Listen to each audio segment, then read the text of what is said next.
I'm a restless kind of guy, and I constantly find one way or another to accumulate knowledge and experiences from successful and reputable figures in the world to learn something substantive from them. And there is one person that I truly admire, that is Steve Jobs, and I'll tell you about him.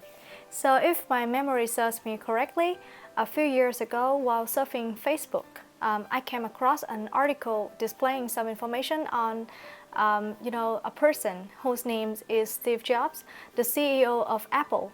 I have used iPhone for such a long time, and I'm fascinated about a guy who might be sufficiently intelligent to invent such sophisticated products. So I was really astonished, and I searched for some information on the internet. And finally, I found out that he is tremendously intelligent in technology. And the reason why I have a thing for this person is because he is tremendously clever in his field. And he worked diligently to contribute his talents and abilities for the technology industries, which assisted individuals in upgrading their living standards and through the advancement of various technologies. In the future, I plan to invigorate myself by reading books and papers illustrating successful stories of prestigious people, and so I can learn from them. And I also attempt to imitate this Jobs' habit in order to become more well-rounded and devote my skills to the advancement of my community. First question is, do you have any foreign friends? Honestly speaking, I don't have any foreign friends since, in Vietnam there are not many foreigners, and I don't have any conducive opportunities to make acquaintances with individuals from overseas countries. In addition, I'm pretty introverted and I'm not confident in speaking and talking in English, so I find it challenging to converse with people using one mutual language. So in the future, if I have a chance, I will try to step out of my comfort zone to enhance my English proficiency and interact with foreigners to broaden my social circle. Next question. Do you think having foreign friends is a good way to know about other countries? I suppose that formulating friendships with foreigners is a beneficial measure for us to enhance our comprehension about other nations. We can learn knowledge from books and online documents. However, I suppose that it is just the tip of the iceberg, and if we want to have a holistic understanding about the cultures and lifestyles of that country, we should better talk to local inhabitants, since they have lived there for several years and they can explain all of the information that they have accumulated about social norms or religious beliefs of their nation, so we can better our understanding by having relations with them. Next question. Do you think it is important to learn about the culture of a country before visiting it? I suppose that it is tremendously vital to learn about distinctive cultures before going to that country, since each nation is strongly associated with their social beliefs as well as some long-established traditions that might be eccentric to our understanding.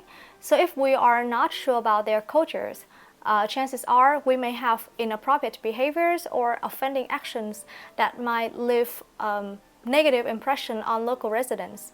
So I suppose that we should consume knowledge from books or consult previous tourists who have been to those regions to nurture our sense of comprehension and shy away from some embarrassing situations. Next question. Do people in Vietnam like to work in an international company?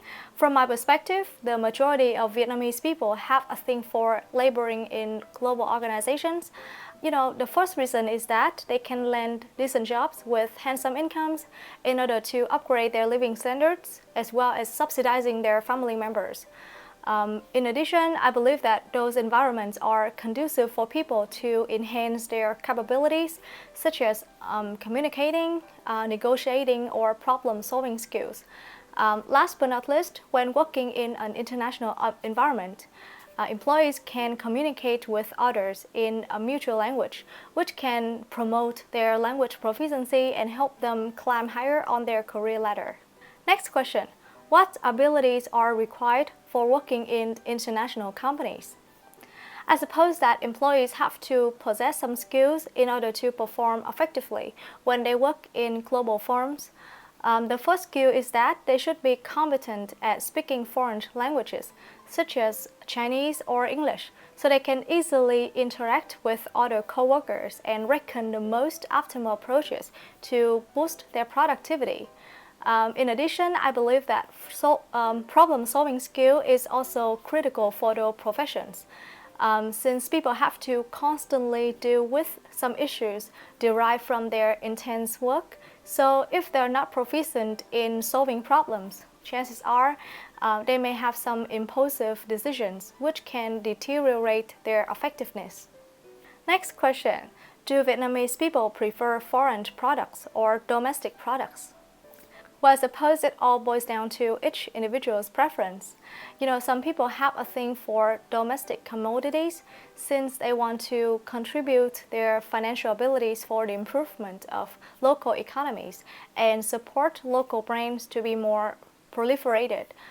By contrast, other people have a thing for foreign products since they believe that the quality is much higher and those brands are reputable so they can use it and they can show off their affluence to others. So, they are willing to spend big bucks on purchasing those foreign goods. Next question. Why do people prefer foreign products even though they are made in Vietnam? Well, I'm not sure because each person has their own perspective towards their preferred brands. However, I suppose that some people are really into foreign products, even though those commodities are manufactured in Vietnam, because they believe that when they use those brands, the quality is up to par. In addition, some people are famous or they run businesses, so they cannot use products with anonymous brands. Therefore, they have to opt for some prestigious brands to show off their status and gain their reputation in order to win over their business counterparts and their staff. Ok, và bây giờ chúng ta hãy cùng nhau học từ mới nha. Đầu tiên chúng ta sẽ có một động từ đó là accumulate, có nghĩa là tích lũy. Và nó tương tự với một số động từ khác, ví dụ như là gather, collect, assemble hoặc là amass. Tiếp theo chúng ta sẽ có một cụm đó là learn something substantive. Substantive ở đây có nghĩa là cơ bản, hoặc là cần thiết, hoặc là đáng kể. Vậy thì learn something substantive có nghĩa là học được một cái gì đó đáng kể. Tiếp theo chúng ta sẽ có come across, có nghĩa là vô tình bắt gặp, vô tình thấy. Và nó tương tự với một số cụm từ khác, ví dụ như là bump into, vô tình thấy ha, hoặc là accidentally see something, vô tình thấy cái gì đó. Hoặc là see something by accident. By accident có nghĩa là cũng vô tình, không có hữu ý ha. Hoặc là see something by chance, cũng là vô tình thấy luôn. Tiếp theo chúng ta sẽ có một tính từ đó là sophisticated, có nghĩa là tinh vi. Và nó tương đương với những tính từ khác, ví dụ như là innovatory, hoặc là highly developed, hoặc là revolutionary, và complicated có nghĩa là phức tạp. Tiếp theo chúng ta sẽ có một tính từ đó là prestigious, có nghĩa là uy tín. Và danh từ của nó là prestige. Ví dụ khi bạn nói là để làm tăng uy tín của công ty thì mình có thể nói là it helps to gain the prestige of that company. Tiếp theo chúng ta sẽ có một cụm đó là the tip of the iceberg. Iceberg ở đây là tảng băng chìm. Vậy thì tip of the iceberg có nghĩa là nó chỉ là bề nổi của tảng băng chìm thôi. Có nghĩa là chúng ta chỉ thấy được những cái việc mà nó ở trên bề mặt thôi và nó chưa phải là hoàn toàn sự việc đó. Tiếp theo chúng ta sẽ có social norms. Norms ở đây là những luật lệ, những chuẩn mực xã hội. Vậy thì social norms có nghĩa là những cái chuẩn mực xã hội của một khu vực nào đó. Và religious belief có nghĩa là những niềm tin về tôn giáo. Tiếp theo chúng ta sẽ có một cụm danh từ đó là long established traditions. Long established ở đây có nghĩa là được thành lập một cách lâu đời, được hình thành một cách lâu đời. Vậy thì những cái truyền thống được hình thành lâu đời mình có thể nói là long established traditions. Tiếp theo chúng ta sẽ có một động từ đó là offend, có nghĩa là gây xúc phạm. Vậy thì offending actions có nghĩa là những hành vi gây xúc phạm người khác á. Và nó sẽ dẫn đến một cái tình huống đó là leave a negative impression on something hoặc là someone, có nghĩa là để lại một ấn tượng tiêu cực, ấn tượng xấu đối với ai đó. Tiếp theo chúng ta sẽ có một động từ là land. Land ở đây có nghĩa là đáp xuống, nhưng nó cũng có nghĩa là tìm được một công việc tốt hoặc là một vị trí tốt. Vậy thì chúng ta có thể nói là land decent jobs. Decent ở đây là đàng hoàng. Ví dụ một cô gái đàng hoàng mình cũng có thể nói là a decent girl. Vậy thì land decent jobs có nghĩa là tìm được những công việc đàng hoàng. Một danh từ tiếp theo là negotiation, có nghĩa là sự thương lượng, sự đàm phán. Một cụm tiếp theo đó là climb higher on the career ladder, có nghĩa là leo cao hơn trên nấc thang sự nghiệp. Tiếp theo chúng ta sẽ có một cụm danh từ là global firms.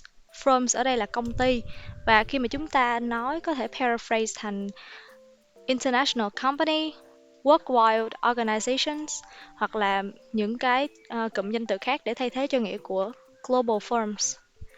Tiếp theo chúng ta sẽ có một động từ derived from. Ở đây chúng ta chia bị động ha. Be derived from có nghĩa là xuất phát từ một cái nguồn gì đó. Ví dụ như là một cái vấn đề nó xuất phát từ cái việc đó thì mình nói là that problem derived from that activity. Một tính từ tiếp theo đó là impulsive, có nghĩa là bồng bột, kiểu như là bộc phát á, chứ không có khôn ngoan, thì chúng ta sẽ sử dụng chữ impulsive. Và nó tương tự với một số tính từ khác như là immature, imprudent hoặc là spontaneous. Spontaneous là một cách tự phát, không có kế hoạch trước, không có suy nghĩ thấu đáo.